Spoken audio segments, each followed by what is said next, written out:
Graça e paz, amados, maravilha do eterno, abençoados, abençoadas, riquezas do Todo-Poderoso Deus. Você é considerado como uma menina dos olhos de Deus. Sim, por isso você tem muito valor. Não é à toa que Deus deu o seu único filho por amor a você, por amor a mim. Amém? Mais um Café com Deus, com o pastor Maurício Loureiro. Corra linda do Senhor, maravilha! Nosso Café com Deus está lá em Josué, capítulo 10, versículo de número 6. Antes eu quero te agradecer, muito obrigado você que tem compartilhado, muito obrigado você que tem aí dado um gostei para nós, muito nos fortalece. Você que também tem feito seu pedido de oração, alguns andaram participando, para mim, falando aí no WhatsApp, que tentaram, mas não aparecia para eles a parte de comentário. A gente estava fora, estava em viagem, agora vai facilitando. Amém? Pode ter sido problema por causa disso. Josué capítulo 10, versículo 6, está escrito assim, Mas antes, muito obrigado você que se inscreveu no canal, está me ajudando, Você que não se inscreveu, gente, corre lá, me ajuda aí.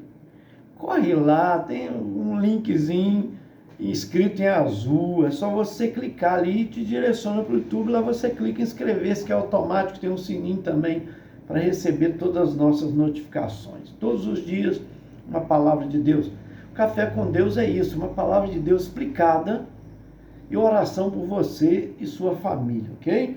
Versículo 6 está escrito assim, lá do capítulo 10 de Josué. Enviaram, pois, os homens de Gibeão a Josué, ao arraial de Gilgal, dizendo: Não retires as tuas mãos de teus servos, sobe apressadamente a nós e livra-nos a ajudar-nos, porquanto todos os reis dos amorreus que habitam na montanha se ajuntaram contra nós. Bom, quando Josué entrou na terra prometida, que Moisés havia morrido, e agora o sucessor é Josué, ele atravessou agora o Rio Jordão, atravessaram o povo com ele, e agora vêm as conquistas, vêm as cidades que ele vai guerreando, Então ele guerreia contra Jericó, contra Ai, ele vai guerreando, vencendo batalhas, mas Gilgal, esse povo, os gibeonitas, fizeram um acordo com Josué. Josué agora firmou um pacto com eles, uma aliança com eles. Então,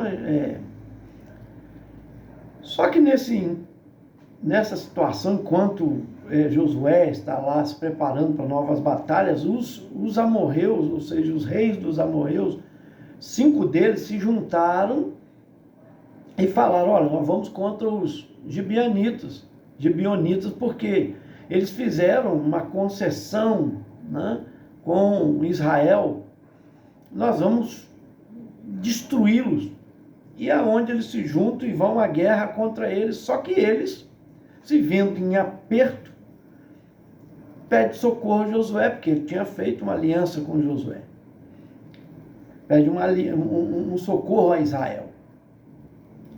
Então começa a aprender aqui a lição de que a gente tem que cumprir realmente a nossa palavra, Aquilo que você tratou, você deve procurar cumprir, Se esforça.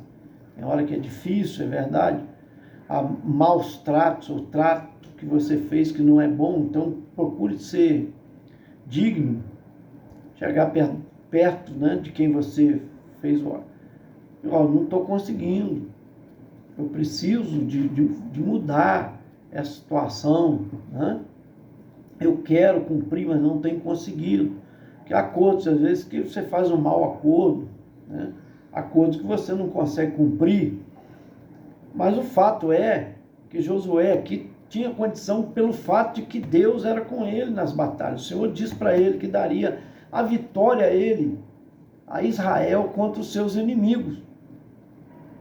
E ele consulta o Senhor. E o Senhor diz para ele: pode ir à batalha, porque eu sou contigo.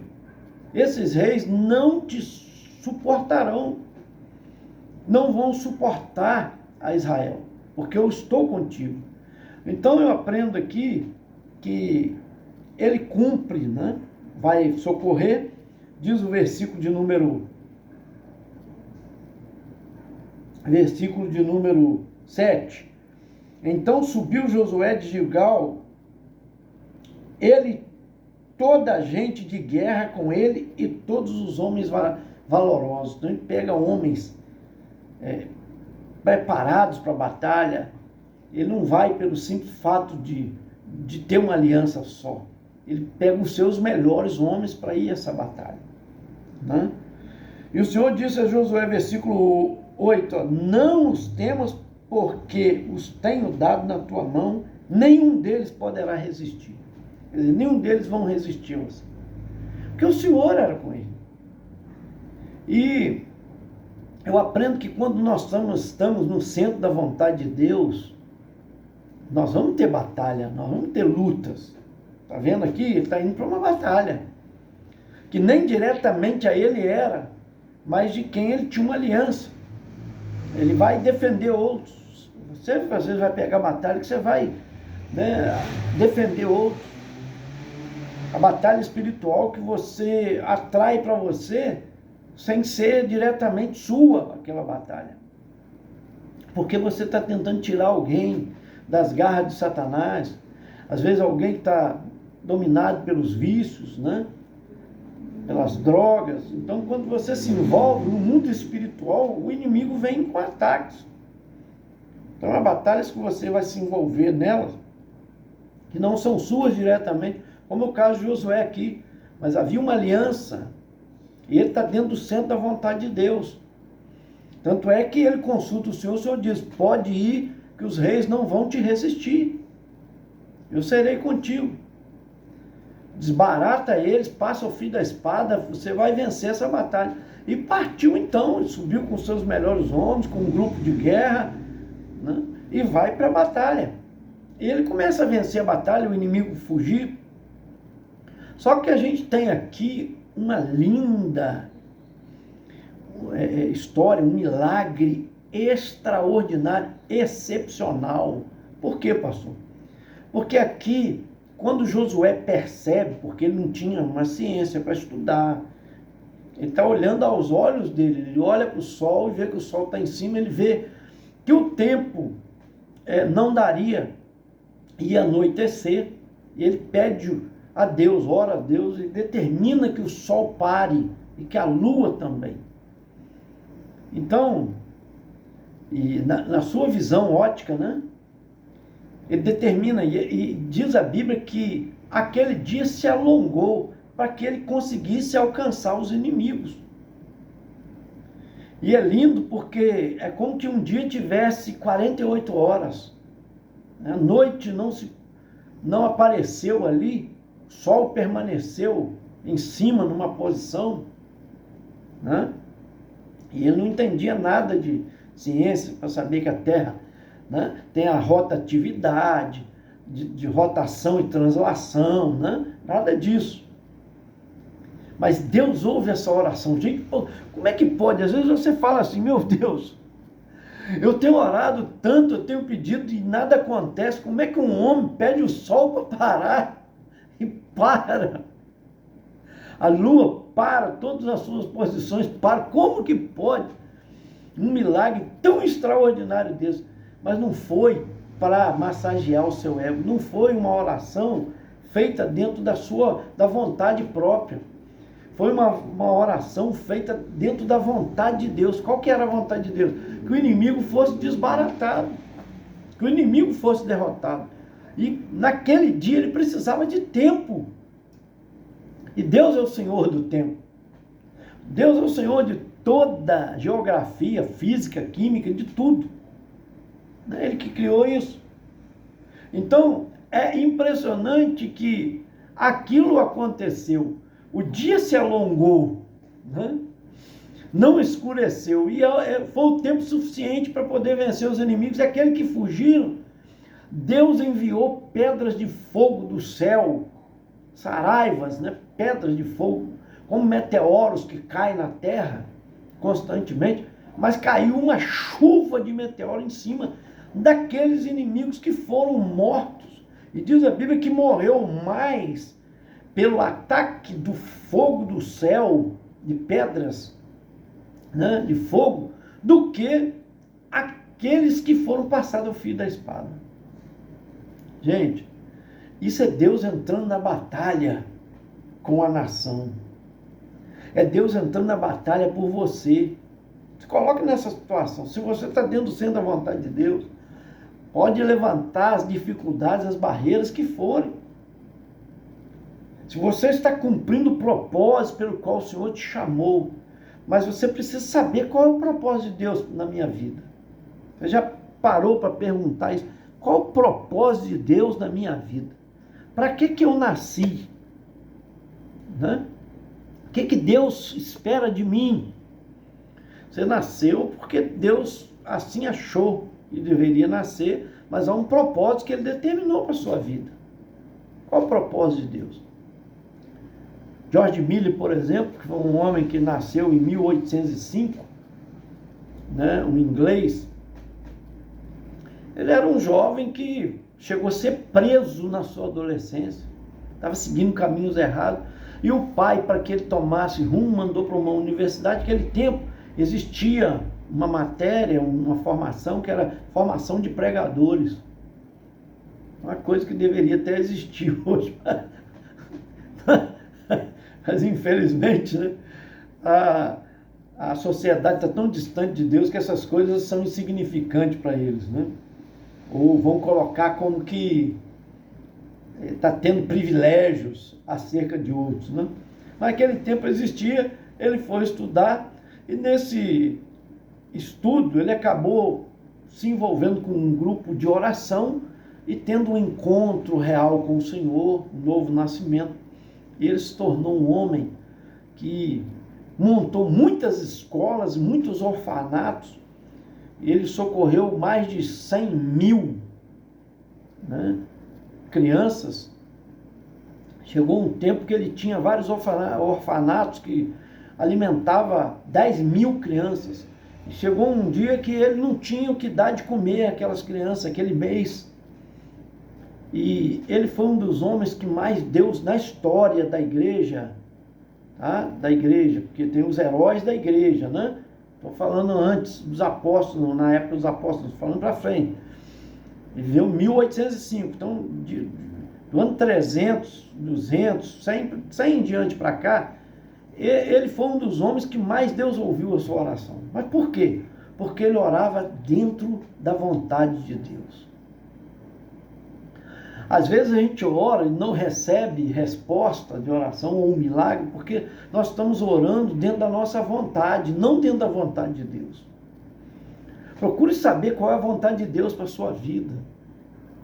Cada um de nós tem um chamado.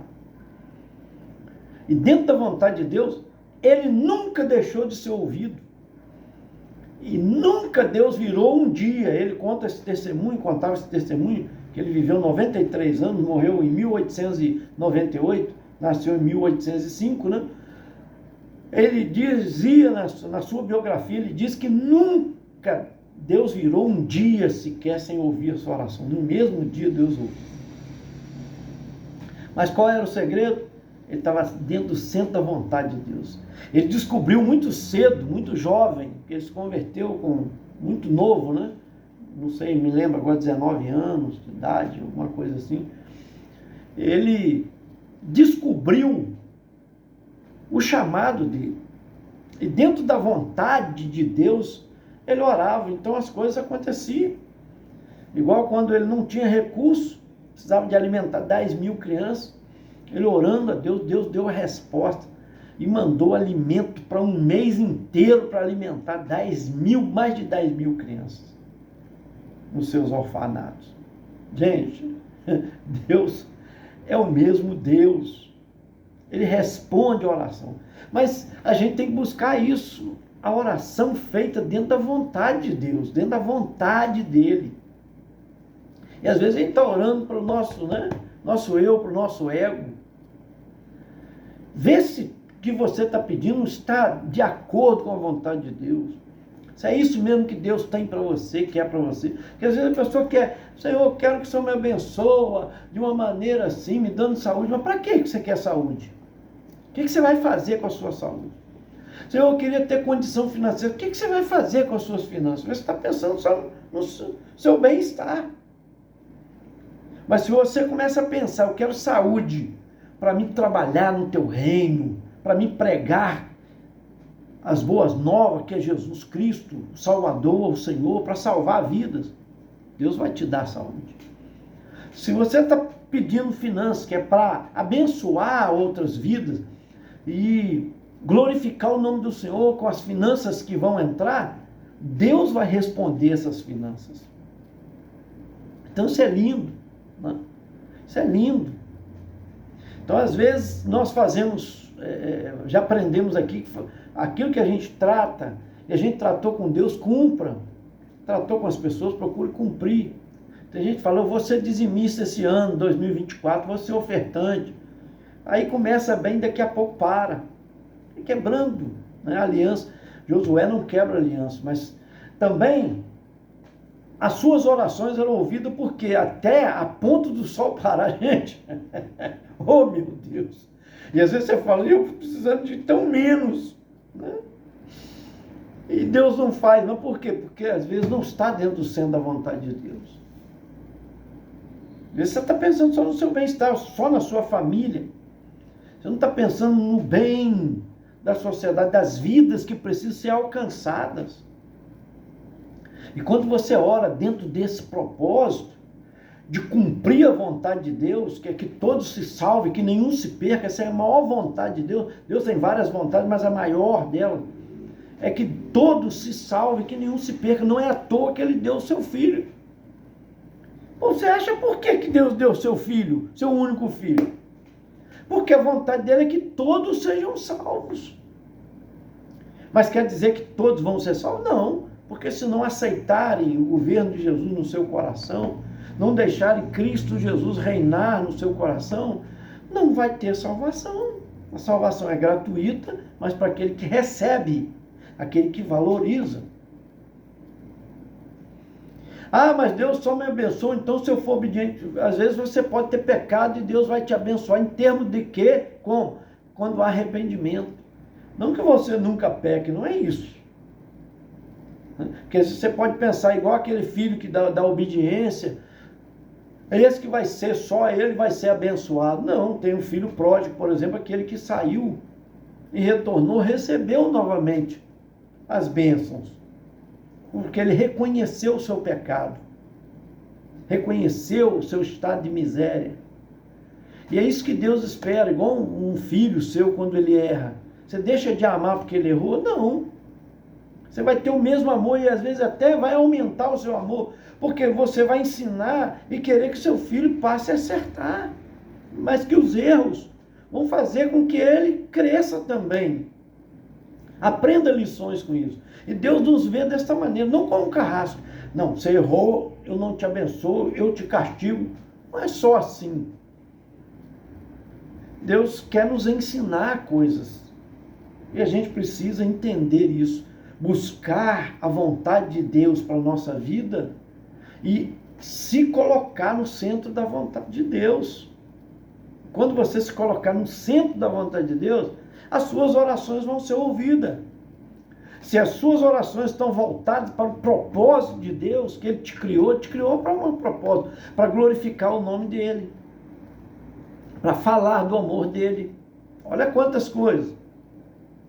Para dar testemunho acerca dEle, para ser um atalaia dEle, né? Um anunciador, um pregador da palavra, uma pregadora falando do amor dEle. Deus te deu dons e te deu talentos. Para quê? Para glorificar o nome dEle, abençoar vidas. Você pode sim viver desses talentos, mas não pode deixar de abençoar outras vidas. Você precisa de amar o próximo como você ama a si mesmo. Tem gente que está amando só a si, mas não ama o próximo.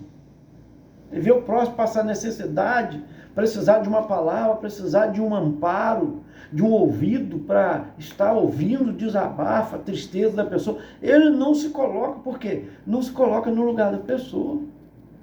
Entende? Eu quero orar por você. Há muitas coisas que você pode glorificar o nome do Senhor, cumprindo o propósito pelo qual você foi criado. Eu falei alguns aqui, né? Recebe aí, eu quero orar por você. Deus deu o seu único filho por nós. Isso é prova de amor, para nos salvar. Essa é a maior prova, por isso que ele quer que todos se salvem e nenhum se perca. Essa é a vontade dele. Mas infelizmente, né? Nós não somos... As pessoas não querem se render a isso, né? Infelizmente. E nós não somos robotizados. Graças a Deus por isso, temos livre-arbítrio. E aqueles que entenderem isso, deixarem o Espírito Santo convencer os seus corações, esses estarão recebendo o Espírito Santo, a presença de Deus, a salvação em Cristo Jesus. Pai, em nome de Jesus eu oro por essa vida, te rendo graça por cada um que está nos ouvindo, recebendo a Tua palavra, nos assistindo. Abençoa as famílias, Senhor, do Brasil, brinda as famílias da Tua graça, possam entender a importância dos Teus estatutos, da Tua palavra, que é para o nosso bem, em nome de Jesus. Coloca a Rosângela Alves nas Tuas mãos, a oração que ela sempre pede pelo seu filho José Gabriel Alves Tinoco, que o Senhor guarde ele, abençoe, e nunca se afaste dos Teus caminhos. Toma Maria Luísa Pinho nas Tuas mãos, Alcina Lúcia, a Yolanda Pinho, são minhas primas lá de Vicente Carvalho. Cumpre os seus propósitos, meu Pai, na vida delas, seus pedidos de oração também, em nome de Jesus. Toma a Ana Luísa nas Tuas mãos, família. Toma a Camila Vilela e o Reinaldo Martins nas Tuas mãos, em especial sua filha, Deus amada, Júlia, em nome de Jesus. Toma a Vera Rios e família nas Tuas mãos, seus filhos, netos, genro, dá saúde a ele também. Jorge Luiz Rodrigues e família. Pastora Rosaura Marques e família, sua neta Ana Júlia, a Nelma Kumaru e família também, filhos e netos. Eu oro também pela Áurea Afonso e família lá de Maceió, pela Maria Lúcia Cândida, família de Cachoeiro de Itapimirim, a Cladir aqui do Clube 200 também, de Sapucaia, Rio de Janeiro, e família, o Adão Martins e família lá de Caxias do Sul, Rio Grande do Sul, Eliana Guerra e família, Elza Silva e família de São Paulo, Rosimari Teles e família de Teodoro Sampaio, São Paulo, e o Elias José dos Santos Silva e família de São Paulo, em nome de Jesus. Esse foi mais um Café com Deus. Gente, te aguardo até o próximo café, mas senta o dedo, vamos compartilhar.